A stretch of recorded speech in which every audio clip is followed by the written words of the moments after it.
Se desmantela una red de pornografía infantil producida en México y distribuida en Estados Unidos. Uno de los inmigrantes mexicanos que fue golpeado por la policía de Riverside en California presenta una demanda por violación de sus derechos civiles. Y la próxima controversia entre Washington y La Habana bien podría ser sobre la planta nuclear de Curahuá. Este es su noticiero Univisión con Jorge Ramos y Marielena Salinas. Hola, ¿qué tal? ¿Cómo están? Más adelante en el noticiero Univisión continuaremos nuestra serie sobre los problemas de inmigración llamada El Precio del Norte. Pero vamos primero con Marielena Salinas y la noticia del día. Marielena. Muchísimas gracias, Jorge. Nosotros vamos a empezar hoy el noticiero con el desmantelamiento de lo que las autoridades en Estados Unidos llaman la mayor red de pornografía infantil en la historia del país. Se trata de, entre otras cosas, videos de niños participando en actos sexuales distribuidos a todo Estados Unidos desde San Diego, pero producidos en México. Decenas de personas han sido detenidas. Nuestro corresponsal Armando Guzmán tiene este informe en Washington. Los investigadores postales realizaron más de 130 cateos.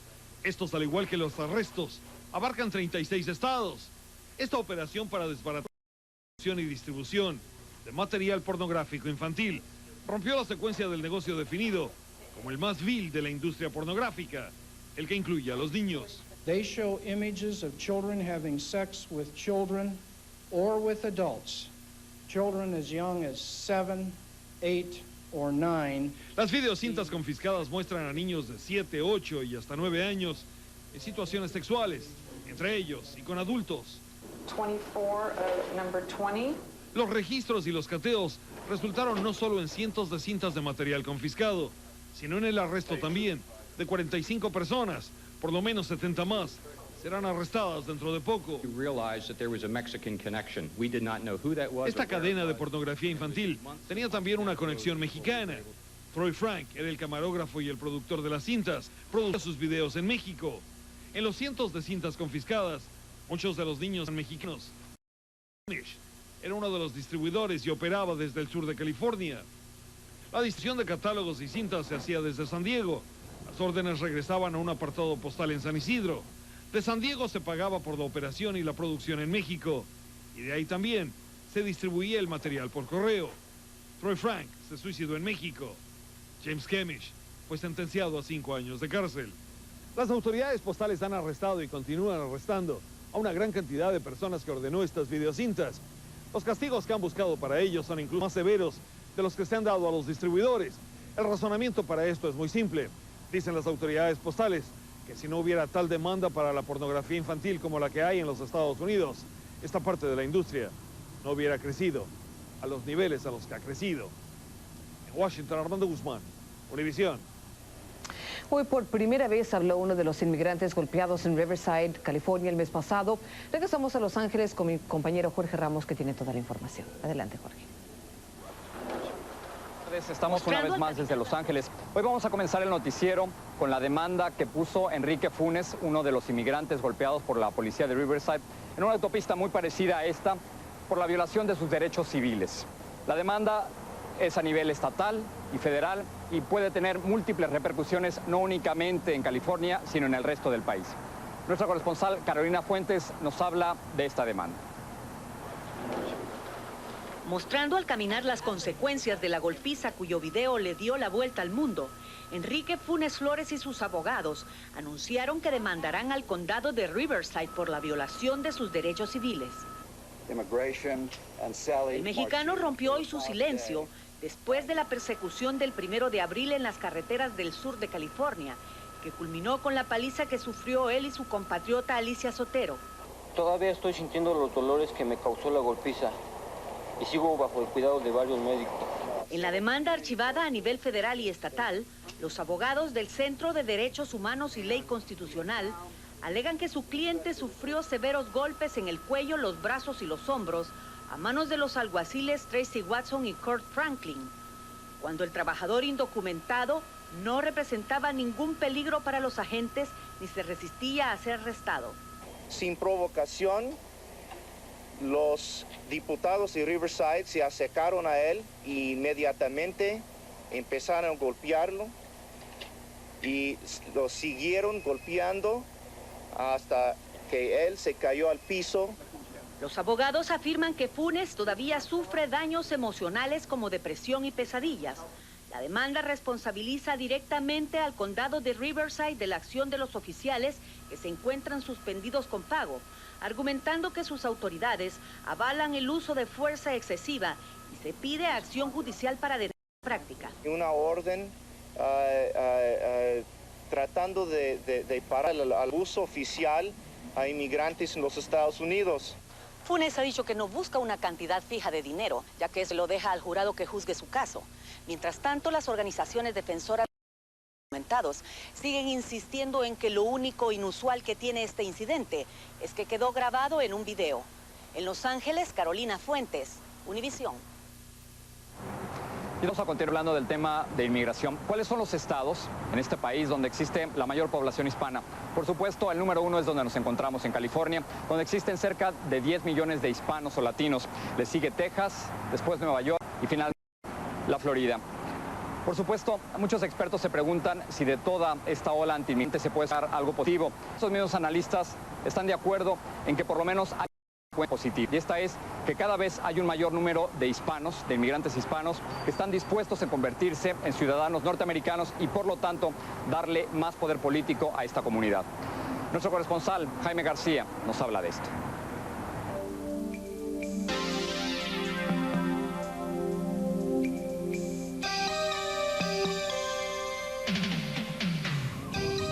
En los últimos 35 días el norte ha fijado su precio más alto. La vida de quienes sin documentos se arriesgan a cruzar la frontera.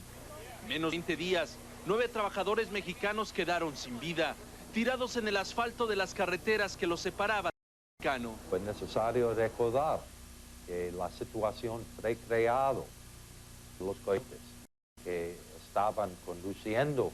El fiscal federal Alan Bersin es conocido como el zar de la frontera. Él fue asignado por la procuradora Janet Reno como el encargado de coordinar la estrategia para cerrar el paso a los indocumentados, del que señala no dará un paso atrás. Durante los primeros 3 meses de este año hemos puesto más de 80 casos antes de la corte y vamos a continuar porque me parece que estos coyotes son un enemigo público, no solamente en este lado de la frontera, al mismo tiempo en México, porque ellos están robando de los migrantes. Bersin señala que ante la de precauciones, su oficina busca alternativas para detener a los indocumentados sin poner en peligro sus vidas. Parar los coches con una corriente eléctrica, que tenemos la tecnología y la necesidad es para aplicarlo. Así que podemos usarlo en el enforcimiento de la ley. El cierre a la frontera más los cambios que revisa el Congreso a la ley de inmigración han tenido un impacto también en los residentes legales en los Estados Unidos, los que en un número sin precedente se están dando cita en oficinas como esta del Servicio de Inmigración en todo el país. Nosotros nunca hemos visto el volumen de nuevas aplicaciones. Es increíble para nosotros ver. Según la subdirectora del Servicio de Inmigración en Los Ángeles, el año pasado en este distrito se registraron más de 146,000 solicitudes para naturalización. También en Nueva York el número es sin precedente, con 80,000 solicitudes, seguido por casi 60,000 en Miami y 8,000 en San Antonio. La mayoría de la gente que se hace ciudadano es de origen centroamericano o de México. La situación política que estamos viviendo, tanto racismo y que nos están atacando tanto. Después de 30 años de vivir y trabajar tranquilamente en Estados Unidos, por fin llegó el día en que Manuel Gálvez optó por solicitar su naturalización. Es mejor ser ciudadano y tener un voto y que tengan conciencia los políticos que nos están haciendo un favor en atacarnos porque nos está sacando lo que llevamos dentro del corazón. En Los Ángeles, Jaime García, Univisión. Más adelante en el noticiero Univisión, ¿cuántos hispanos somos? ¿Cuántos seremos? Y si estos números se traducirán en mayor poder político. Más adelante. Por el momento regresamos al estudio contigo, Marielena. Muchas gracias, Jorge. Nosotros vamos a unos comerciales, pero regresamos inmediato con una gran... muertos y heridos al estallar en la Plaza Garibaldi en la capital mexicana. También podría reanudarse la construcción de una controversial planta nuclear en Cuba. Y más adelante en el noticiero le diremos quiénes son los más afectados por el encarecimiento de la gasolina en Estados Unidos. Una granada que estalló accidentalmente mató a 2 personas e hirió a 3 gravemente en un restaurante de la Plaza Garibaldi de la Ciudad de México. La policía dijo que un menor accionó el explosivo en forma imprudente. También en México, el último enfrentamiento provocado por una manifestación dejó saldo de 84 lesionados. Esto confirmó la conexión entre la violencia callejera y el desempleo en momentos en que el gobierno presenta un nuevo plan que, de funcionar, aliviaría dramáticamente el desempleo. Nuestro corresponsal Bruno López en la Ciudad de México nos dice por qué. De nuevo se desataron los golpes en el centro de la capital mexicana. La lucha fue entre los vendedores de un mercado y los cientos de policías que acompañaban a un escuadrón de inspectores del gobierno el día de ayer. Parecería difícil hoy relacionar esto con el anuncio del presidente de un nuevo plan de impulso a las industrias y a la exportación. Vamos a apoyar a las empresas, a las industrias y a las regiones que requieran de apoyo.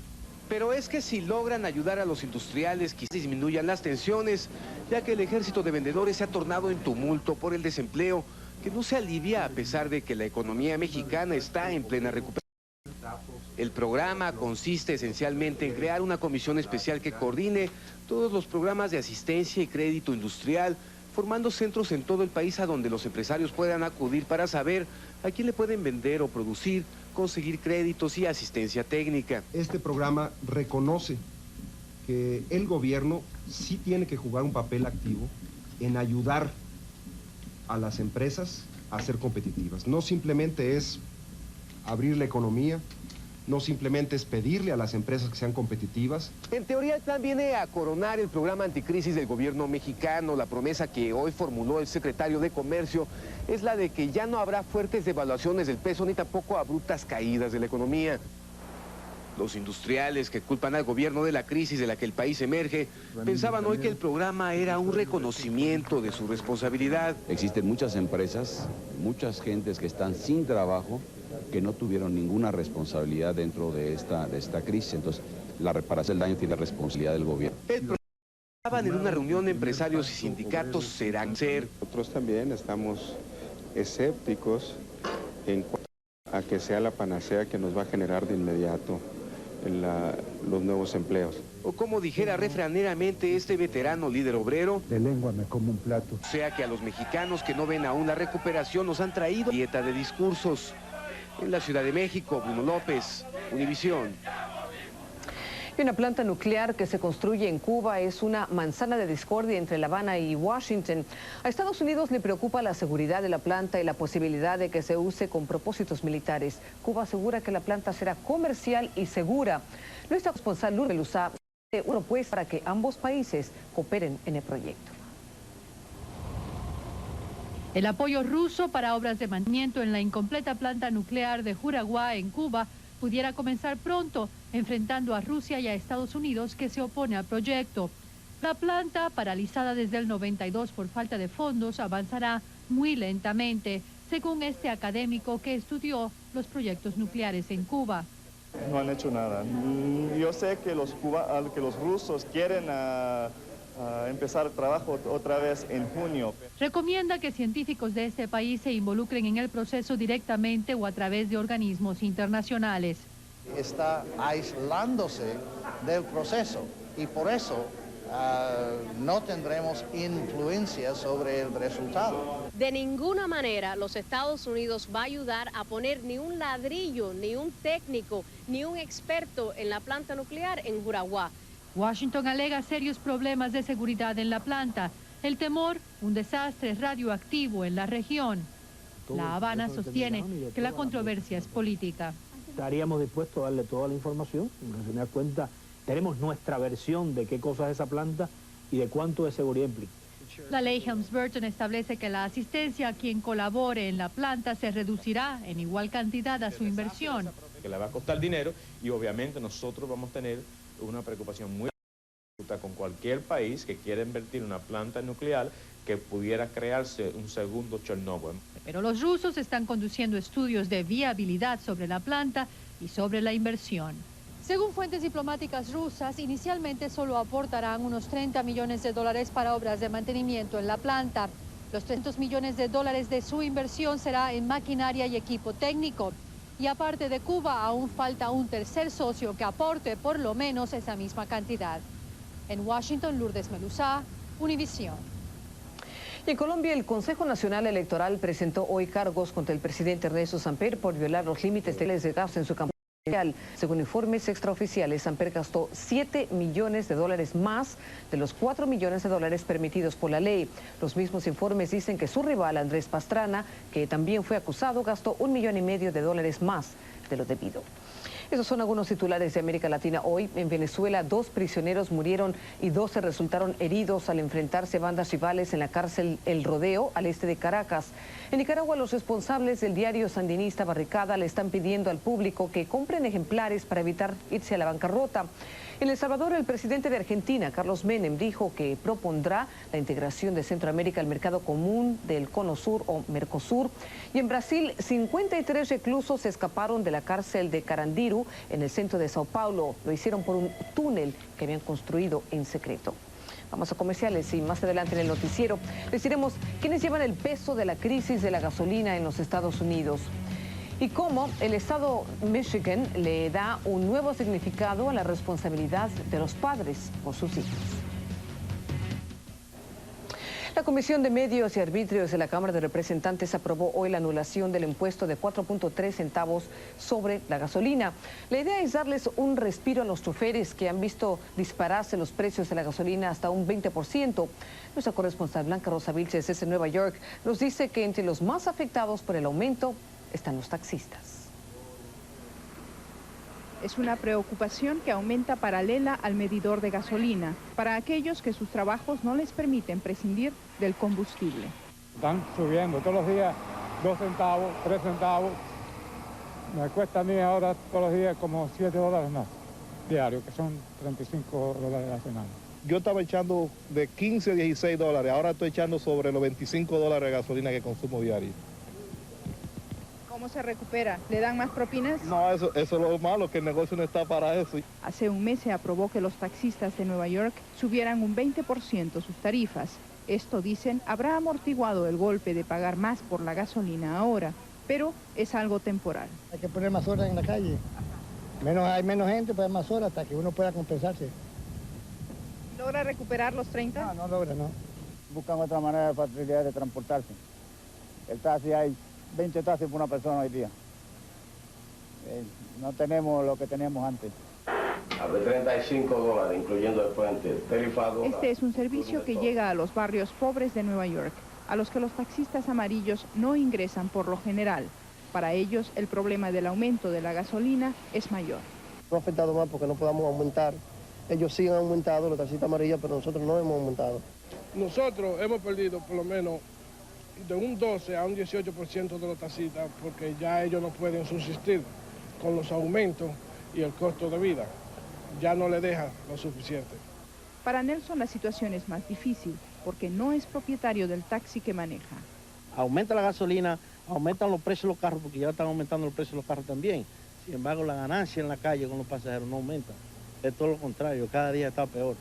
Tanto los taxistas amarillos como los llamados gitanos dicen que aumentando sus horas de trabajo es una de las formas que están buscando para compensar el aumento en el precio de la gasolina.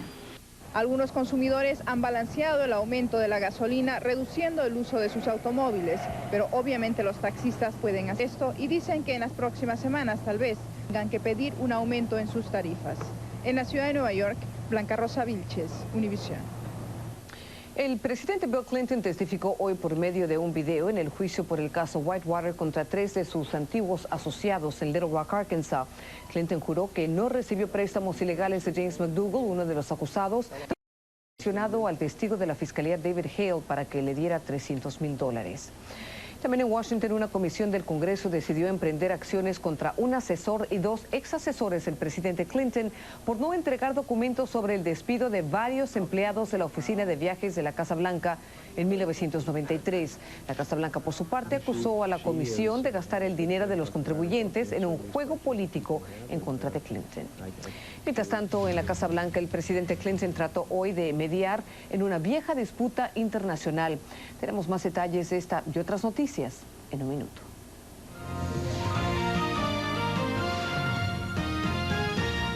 Clinton platicó con el primer ministro de Grecia sobre la larga disputa territorial de ese país con Turquía y pidió que la cordura se imponga a la pasión. El presidente prometió trabajar para evitar una guerra. Un tornado dañó más de 150 casas en Beatrice, Nebraska, donde las pérdidas se calculan en unos $10 millones, pero no hubo muertos. Mientras tanto, lluvias e inundaciones afectan a varios estados del centro del país. Los bomberos lograron contener una tercera parte de un gran incendio forestal en el norte de Nuevo México, destruido más de 30 edificaciones, pero podrían tardar una semana más para acabar de controlarlo. Y un helicóptero militar se estrelló en un vuelo de prueba en Stamford, Connecticut, matando a sus 4 ocupantes. La nave realizaba un vuelo de pruebas antes de ser enviada a formar parte del servicio de transporte de la Casa Blanca. Una corte de Michigan declaró culpables a los padres de un jovencito de 16 años de edad por no controlar a su hijo y los multó con $100 a cada uno. Además, Anthony y Susan Provenzino tendrán que pagar $1,000 por el costo del juicio. El hijo de la pareja fue arrestado por robo y posesión de armas, alcohol y marihuana. Regresamos en un momento con mi compañero Jorge Ramos desde Los Ángeles.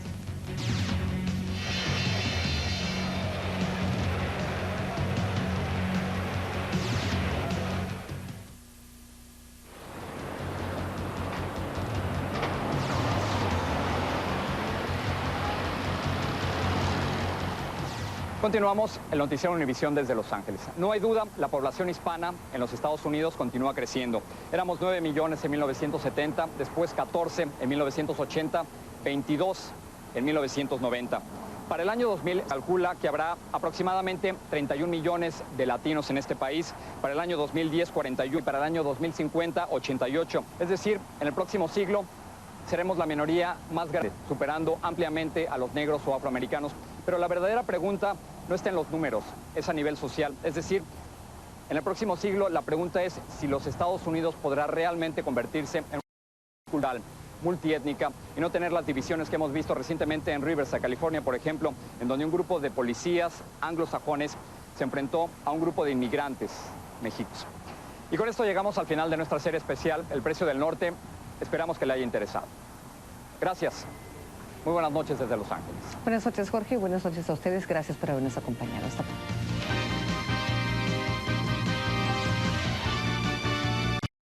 Estar al tanto del acontecer mundial, los hispanos sintonizan Noticias Univisión.